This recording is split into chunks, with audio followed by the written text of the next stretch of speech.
So what you might not know is that I actually have I guess my entrance into the public was my blog.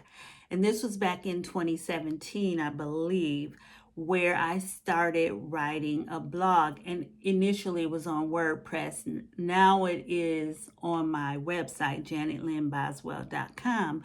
But it's called Pulling the Emotional Trigger, Confessions of a Child Abuse Survivor. I had always wanted to do a podcast. I am a writer. I feel most comfortable writing when it comes to expressing myself, when it comes to expressing what I believe God has given me to share. And so I took the leap. I was obedient. I started that podcast, and it had, hundreds of people who read it every month, which to me I thought was amazing and still do think that is amazing that anybody wants to hear, first of all, or read what you have to say, and that God is using something that you have been through to help and bless other people is amazing to me.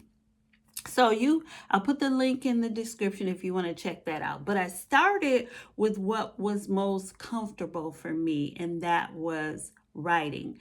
And my premise behind this this blog, and the reason why I said Confessions of a Child Abuse Survivor, was because I was so used to hiding. I learned to hide as a little girl who was being consistently sexually abused and just abused in many different ways. I learned to hide. I learned to hide physically. Um, and I learned to, in that I would hide in my bedroom closet. And I learned to just hide myself in general, just hide me. I don't even know how to describe it because it was such a natural thing for me.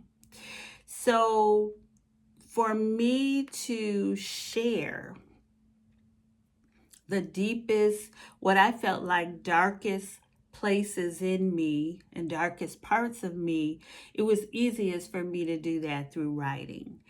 And what I did was write about anything that had been causing me shame, anything that I had been was ashamed of, because shame had become such a part of my makeup.